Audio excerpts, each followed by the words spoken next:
बहादुर मारकर गिर गया, जरा उठाने, एक गिलास पानी भी लेकर आना, ठीक है। जी हाँ, बहादुर बहादुर बहादुर, जब देखो जब बहादुर, जब देखो जब बहादुर। हम लोग अपने घर में किसी नौकर को लाते हैं तो चाहते हैं कि घर का सारा काम उसके द्वारा किया जाए। हम लोग एक खड़ भी ना खसकाना चाहते हैं जब अपने घर का ला लेते हैं, एक नौकर। ठीक इसी प्रकार यह भी एक कहानी है। लेखक के घर एक नौकर आता है जिसका नाम है बहादुर, और वह बहादुरी के साथ अपना सारा काम भी करता है। इस पाठ को अच्छे से समझेंगे, पहले इसके लेखक के बारे में समझ लेते हैं। तो इस पाठ के लेखक है अमरकांत। देखो यही है अमरकांत, इस पाठ के लेखक। जब भी पूछे कि बहादुर पाठ के लेखक कौन है तो याद रखिएगा अमरकांत। इनका जन्म 1925 ईस्वी में हुआ था, और स्थान कहाँ हुआ था तो नागर बलिया उत्तर प्रदेश। इनका जन्म नागर बलिया उत्तर प्रदेश में हुआ था। इन्होंने अपने 10th की पढ़ाई, हाई स्कूल की पढ़ाई बलिया से पास किया था। एक बार पूछा ऑब्जेक्टिव में कि अमरकांत ने अपनी हाई स्कूल की पढ़ाई कहाँ से पूरी की, तो बलिया से, याद रखिएगा। इसके बाद इन्होंने 10th पास करने के बाद इलाहाबाद विश्वविद्यालय से 1947 ईस्वी में BA पास की। इलाहाबाद विश्वविद्यालय में 1947 ईस्वी में BA की पढ़ाई पूरी की। उसके बाद जब पढ़ाई इनका पूरा हो गया तब यह काम की तलाश में बाहर गए, और सबसे पहले अमृत पत्रिका, जो दैनिक पत्रिका थी, उसका संपादन किया। अमृत पत्रिका का इन्होंने संपादन किया। बाद में एक प्रतियोगिता होने वाला था जिसका नाम है अखिल भारतीय प्रतियोगिता। इस प्रतियोगिता में इन्होंने अपना एक कहानी संग्रह पेश किया जिसका नाम है डिप्टी कलेक्टरी। यह कहानी संग्रह उस भारतीय अखिल प्रतियोगिता में काफ़ी ज़्यादा चर्चित हुआ, और इस कहानी को वहाँ पे सम्मान भी मिला। डिप्टी कलेक्टरी को वहाँ पे पुरस्कृत भी किया गया। बाद में अमरकांत को साहित्य अकादमी पुरस्कार भी दिया गया। साहित्य अकादमी पुरस्कार इनके कथा लेखन के लिए दिया गया। यही है साहित्य अकादमी पुरस्कार। यह पुरस्कार उन्हें दिया जाता है जो अच्छे से साहित्य लिख लेते हैं। तो अमरकांत को भी इनके साहित्य के लिए साहित्य अकादमी पुरस्कार मिल चुका है। आगे बढ़ते तो देखते हैं इनकी प्रमुख रचनाएं कुछ है। जिंदगी और जोग, यह 3 बार पूछा है कि जिंदगी और जोग के लेखक कौन है, तो अमरकांत। मित्र मिलन के लेखक कौन है, तो अमरकांत। यह इनका क्या है, कहानी संग्रह है। मित्र मिलन एक बार पूछा है। आगे बढ़िए, काले उजले दिन, बीच का दीवार, यह 2 उपन्यास है। इन दोनों उपन्यास के लेखक कौन है, तो अमरकांत। इन्होंने एक बाल उपन्यास भी लिखा है, बाल उपन्यास। बाल उपन्यास का नाम है वानर सेना। जब पूछे कि वानर सेना के लेखक कौन है तो याद रखिएगा अमरकांत। यहाँ पे अमरकांत को हम लोगों ने अच्छे से पढ़ा लेखक के बारे में। अब कहानी को अच्छे से पढ़ेंगे। और हाँ, इस पूरे पाठ में हिंदी के पूरे जितने भी पाठ हैं, हमें नहीं लगता है कोई पाठ इतना अच्छा है जितना कि बहादुर। तो हाँ, बहादुर पढ़ाने के लिए हम काफ़ी एक्साइटेड हैं। चलो आप तब तक इसका एक स्क्रीनशॉट लो, आगे हम लोग कहानी को समझते हैं। तो चलो अब हम लोग पाठ को समझते हैं।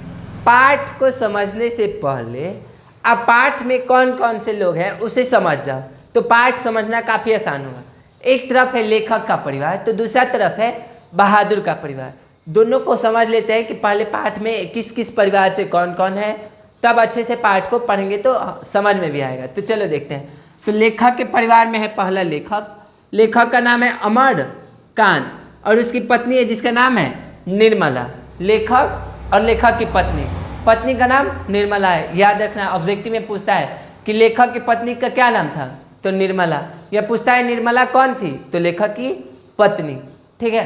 इसका लेखक का एक बेटा भी है, बेटे का नाम किशोर है। पूछता है किशोर कौन था, तो लेखक का बेटा कौन है, किशोर।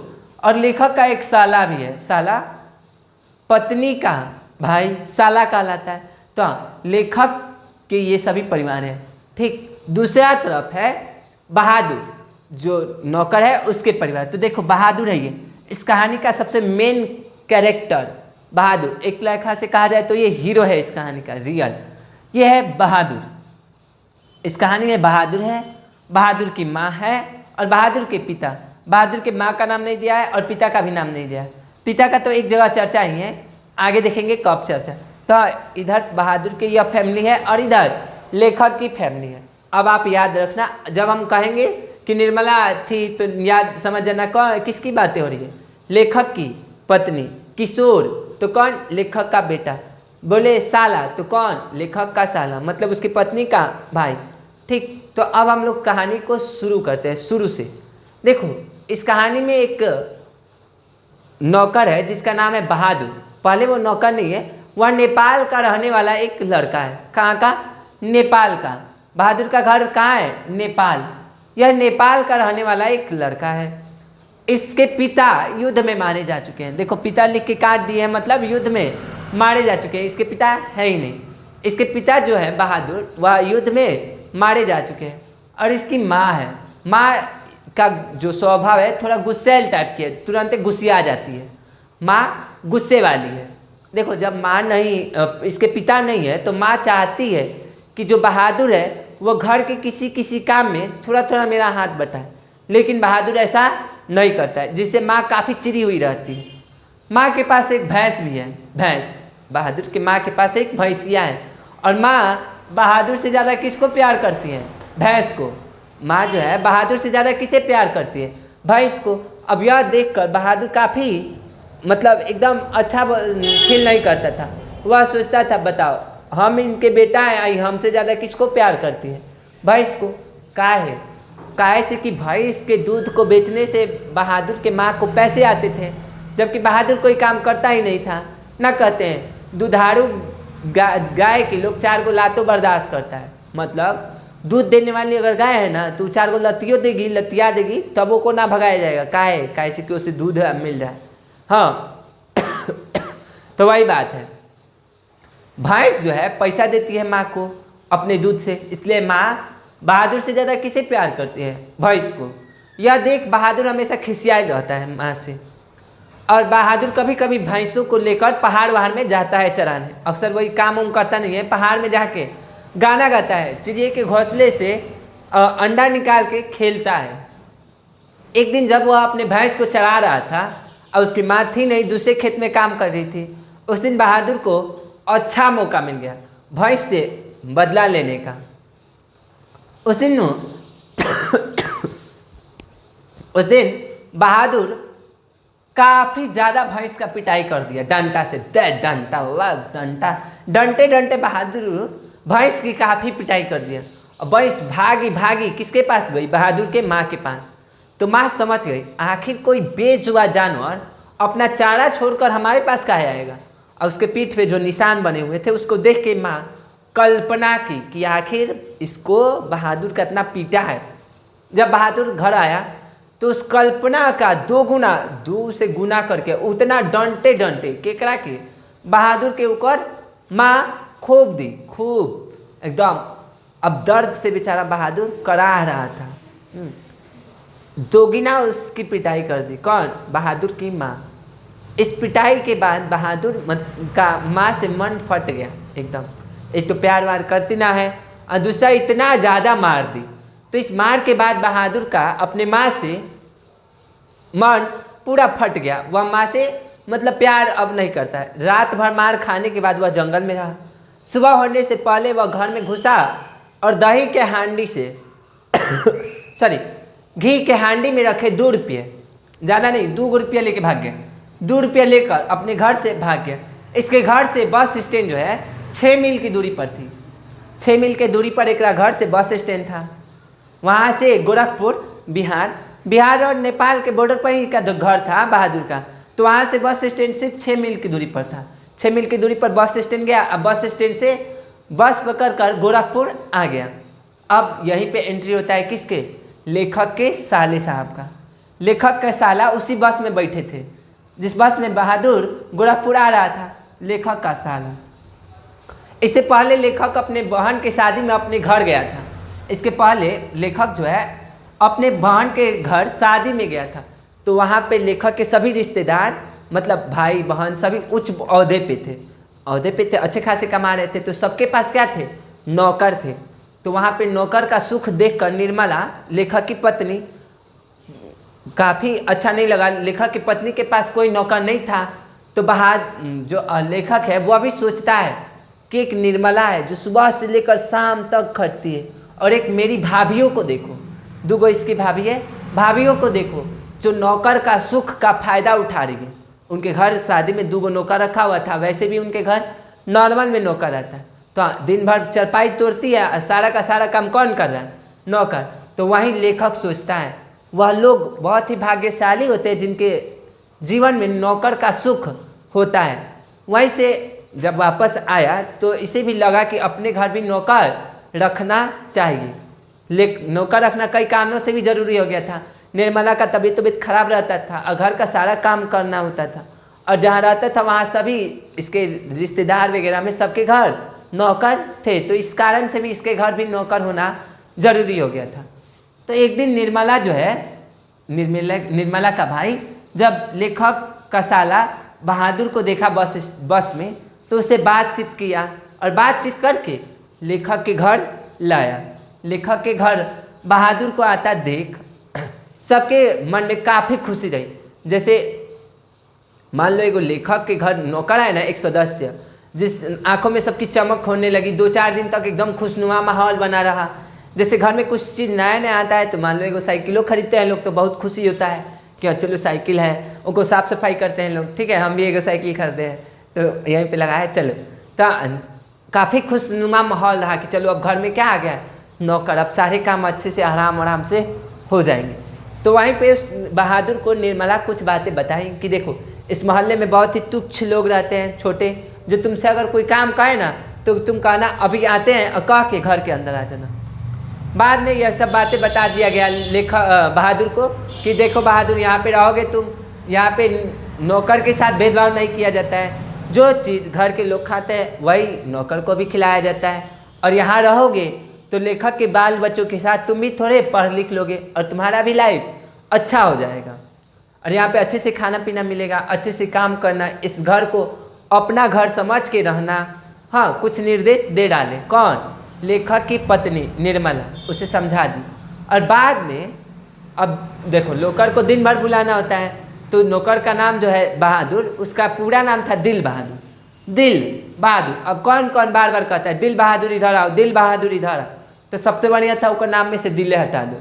दिल हटा दिया, निर्मला बहादुर के नाम से दिल हटा के सिर्फ क्या नाम रख दी, बहादुर। तो पूछता है कि बहादुर के नाम से दिल कौन गायब कर दिया? तो लेखक की पत्नी। कौन? निर्मला। निर्मला जो थी बहादुर के नाम से दिल गायब कर दी। अब बहादुर बुलाना आसान है, देखो एक बार बुलाओ दिल बहादुर, लंबा नाम है, बुलाने में काफ़ी कठिनाई होती थी। तो हाँ, बहादुर बहादुर सबको ही कहने लगा। अब बहादुर का नाम क्या पड़ गया? दिल बहादुर का नाम बहादुर पड़ गया। बाद में वह अब बहादुर लेखक के घर का सारा काम संभालने लगा है। लेखक की पत्नी जो है निर्मला, उसका तबीयत थोड़ा खराब रहता है। तो अब जब भी निर्मला को काम करता दिखता है बहादुर, तो निर्मला को कहता है माँ जी तुम काम ना करो, नहीं तो तकलीफ क्या हो जाएगी, बढ़ जाएगी। जब भी निर्मला का दवा का समय होता था तब बहादुर कहीं भी रहे दौड़ के भालू के समान जाता था और निर्मला का दवा लाकर निर्मला को देता था कि लीजिए माँ जी आपकी दवा का समय हो चुका है। इस तरह बहादुर उस घर का काफ़ी प्रिय बन चुका धीरे धीरे। एक दिन अचानक निर्मला पूछी तुम्हें अपने माँ की याद नहीं आती है? तो बहादुर कहा वह मारता क्यों था, वह मारता क्यों था। इसे अच्छे से हिंदी नहीं आती है, तो हाँ ये इसने कहा कि वह मारता क्यों था, इसकी माँ जो इसे मारती क्यों थी, यह इसी वजह से इसे के अपने माँ की याद नहीं आती। धीरे धीरे यह लेखक के परिवार से काफ़ी घुल मिल गया, वो जो कहते थे वो करता था। अब देखो धीरे धीरे जब नौकर को ये लोग लाया ना, तो यहाँ पे अपना असाधारण काम, जैसे मान लो पढ़ते समय पेंसिल गिर गया तो लेखक के बाल बच्चे बहादुर को ही बुलाते थे, बहादुर जरा पेंसिल उठा दो, बहादुर जरा ये काम कर दो, बहादुर जरा वो काम कर दो। मतलब हर एक काम अब कौन करने लगा, बहादुर। इस कहानी में आगे बढ़ते हैं, तब तक आप इसका एक स्क्रीनशॉट ले लीजिए। देखो यहाँ पे हम लोग मुख्य फोकस करेंगे कहानी को समझने में। बाद में इसके कल के क्लास में ऑब्जेक्टिव को देख लेंगे और परसों की क्लास में इससे आने वाले 2 नंबरिया और 5 नंबरिया प्रश्नों को देखेंगे। तब तक आप इसका एक स्क्रीनशॉट लो, आगे कहानी को हम फिर सुनाते हैं। दिन बहुत ही मज़े से बीतने लगे। सारा का सारा घर का काम अब सिर्फ बहादुर पे थोप दिया गया। बहादुर सभी चीज़ों को अच्छे ढंगों से करने लगा। दिन बीतते गए और बरसात का दिन आ गया।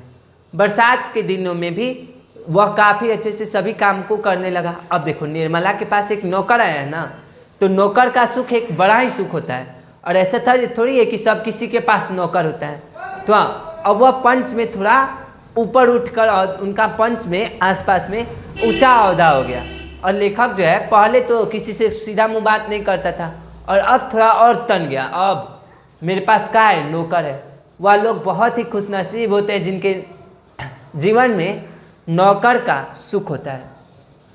अब ये लोग आसपास डिंगना शुरू कर दिया कि निर्मला बहुत गांव में यह भी कह चुके हैं कि वह तो साफ साफ कह चुके हैं कि भले आधा से ज़्यादा कमाई नौकर में लग जाए, 100, 200, 150 रुपये नौकर में लग जाए, लेकिन उसमें कोई कमी नहीं होनी चाहिए।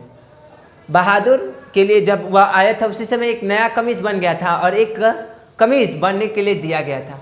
इस प्रकार यह लोग आसपास बहुत ही मतलब ना होता है थोड़ा फेंकने लगा लोग।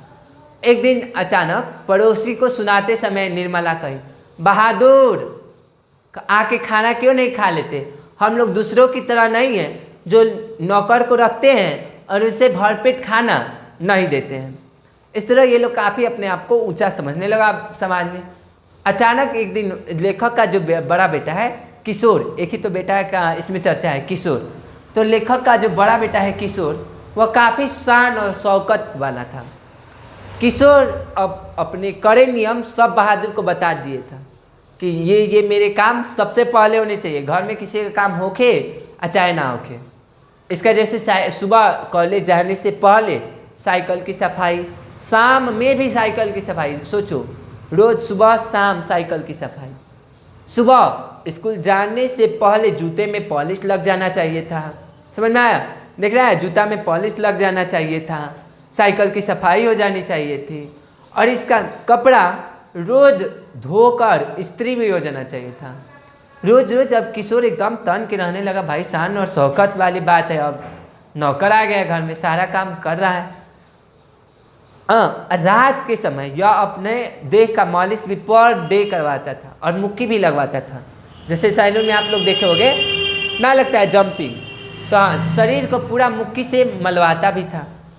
इस इतने सारे काम को करते समय बहादुर से कभी कभार कोई छोटी मोटी गलती हो जाती थी। एक दिन क्या हुआ कि शाम के समय बहादुर किशोर का बड़ा बेटा जो था लेखक का बड़ा बेटा किशोर के साइकिल की सफाई करना भूल गया। जब साइकिल की सफाई करना भूल गया तो किशोर इसे काफ़ी बुरा भला कहा। हाँ, काफ़ी बुरा भला कहा और डंडे से भी इसकी पिटाई की, किशोर की अच्छे से पिटाई की। तो इसे देख वो जो लेखक है वह उनको अच्छा नहीं लगा कि देखो एक नौकर को ये लोग पीट रहा है। बाद में वह लेखक अपने बेटे को डांटे कि ऐसा ना करो, लेखक अच्छी बात नहीं है, लेकिन बाद में अच्छे से कि फिर यह ज़्यादा ध्यान नहीं दिए कि चलो नौकर ही ना है, नौकर के साथ थोड़ा मारपीट तो चलता ही रहता है। बाद में उस दिन उसने सुअर का बच्चा, पूछता है सुअर का बच्चा बहादुर को किसने कहा? तो याद रखिएगा, सुअर का बच्चा लेखक का बड़ा बेटा किशोर ने कह दिया था। कब? जब बहादुर साइकिल की सफाई करना भूल गया था तब। तो इस प्रकार ये सारी घटनाएं हुई। आगे ये सब जैसे घटनाएं शांत हुई तो निर्मला जो थी लेखक की पत्नी, वो घर के सारे लोगों का खाना बनाती थी। देखो, बहादुर सब काम करता था, वह किचन रसोईया बनाने की भी मांग करता था, लेकिन निर्मला उसे खाना नहीं बनवाती थी। अच्छी बात है, चलो बनाया करती थी वो खाना, लेकिन उसके आसपास के लोग इसके कान भर दिए कि नौकर का पतला पतला नरम नरम रोटी खाते खाते दिमाग सटक जाता है, मतलब थोड़ा अजीब बर्ताव करने लगता है। तो तुम क्या करना, अपने घर का सारा काम का मतलब सारे लोगों का रोटी बना लेना। निर्मला अच्छी सी पतली पतली रोटी नरम नरम बनाती थी, तो अपना रोटी बना लेना। बहादुर से कहना कि वह अपना रोटी खुद बनाए और खुद खाए। बहादुर को यह अच्छा नहीं लगा। एक दिन शाम में निर्मला छोड़ दी, बाहर उठ गई और कही बहादुर से तुम अपना रोटी खुद बनाओ और खुद खाओ। बहादुर को यह ठीक नहीं लगा। निर्मला बार बार समझा रही थी कि तुम का हमारे घर के बच्चों जैसे बराबर हो। अब देखो, अब कोई भी चीज़ आता है तो शुरू में उसका मान सम्मान अच्छा से होता है, बाद में वो जनरली हम लोग लेने लगते हैं उसको। जैसे मान लो तुम नया फ़ोन लो, नया साइकिल, कार या बैग लो, किताब, तो शुरू में काफ़ी उसे अच्छा लगा होता है, बाद में कैसे भी किसी धर्मी भी हो कोई दिक्कत नहीं। तो इस प्रकार भी निर्मला भी अब बहादुर को हल्के में लेने लगी। बहादुर उस दिन रात को अपना रोटी नहीं बनाया और भूखे ही सो गया। दूसरे दिन सुबह उठकर बहादुर अपनी रोटी बनाई और अपने से बनाया रोटी का नक्शा अजीब देखकर वह मुस्कुराया और रात के बची हुई सब्जी के साथ खा लिया। ये सभी घटनाएं हुई, कहानी आगे बढ़ा तो एक दिन लेखक की पत्नी जो थी निर्मला, उसके रिश्तेदार आए इसके घर। लेखक की पत्नी के रिश्तेदार लेखक के घर घूमने आए थे। जब घूमने आए तो लेखक के घर काफ़ी उत्साह वाला माहौल हो गया। अब मान लो कोई रिश्तेदार आता है तो उत्साह बनता ही है। बना लेखक बाजार जाकर देहरादून चावल और रेहू मछली लाया। देखो पूछता है कि किस दिन आए थे लेखक के घर रिश्तेदार? रविवार को आए थे, संडे, छुट्टी के दिन। जब छुट्टी के दिन आए तो लेखक बाजार जाके रेहू मछली, ये वाला देखो कितना बढ़िया है रेहू मछली, और देहरादून चावल लेकर आया। किसके लिए? अब मान लो रिश्तेदार आए तो बढ़िया बढ़िया खाना खिलाना है, तो चावल भी स्पेशल लाया देहरादून और रेहू मछली भी लाया। बाद में सभी एक जगह बैठे और बातें करने लगे। तो बातों जब ना होता है रिश्तेदार बैठते हैं, ढेर दिन बाद मिलते हैं, तो बातों की क्या छनने लगी? जलेबी की तरह बात घुमा घुमा के होने लगी। अचानक इसके बीच एक घटना घटित हो गया। जब बातें कर रहे थे तो लेखक जो रिश्तेदार आए थे, रिश्तेदार अपने बाल बच्चे के साथ आए थे। देखो ये रिश्तेदार अपने बाल और बच्चे के साथ लेखक के घर पहुंचे थे। तो इसकी जो पत्नी है वह अचानक कभी चरपाई के नीचे ढूंढ रही है कुछ, तो कभी कहीं जाके कुछ ढूंढ रही है। तो लेखक पूछा है आप क्या ढूंढ रही है? तो 11 रुपया 11 रुपये वह ढूंढने की कोशिश कर रही थी, जो वहीं पर चरपाई पे वह रखी थी। तो यहाँ पे 11 रुपये उसने अपने वो होता है ना साड़ी का पल्लू, उसमें से निकाल कर रखी थी। कह रही थी कि हम 11 रुपये अभी यहाँ रखे थे चरपाई के पास, जो अभी नहीं मिल रहे हैं। हमने सोचा था कि चल रहे हैं तो किसी के घर खाली हाथ जाना तो अच्छा बात है नहीं, 4 पैसे की मिठाई खरीद देंगे और जाते समय कुछ बच्चों के हाथ में रख देते हैं, जैसे तुम लोग को भी मिलता होगा, रिश्तेदार जब जाते हैं तो मिठाई खाना लो। तो उसी प्रकार रिश्तेदार भी सोचे कि जाते समय कुछ बच्चों के हाथों में रख देंगे। लेकिन अब 11 रुपये तो मिल नहीं रहे हैं।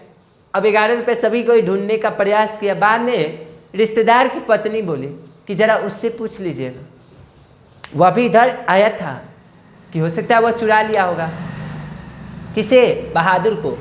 तो बहादुर पे 11 रुपये चोरी का इल्ज़ाम ये लोग लगाया लोग। तो लेखक कहा नहीं, वो ऐसा नहीं करता। जब भी 2-4 आने उसको इधर उधर मिल भी जाते हैं तो वह निर्मला को दे देता है। अब यहाँ तो 11 रुपये की बात है, 1 रुपया में 12 आना होता है, 12 ना 16 आना होता है, 16 आना होता है। तो जब भी उसे आने 2-4 आने भी मिलते थे तो वो दे रहा था। यहाँ तो 11 रुपये की बात है। तो लेखक के रिश्तेदार कहते हैं लोग आप इस तरह के लोगों को नहीं जानते, ये सब इस तरह के काम करने में काफ़ी एक्सपर्ट होते हैं।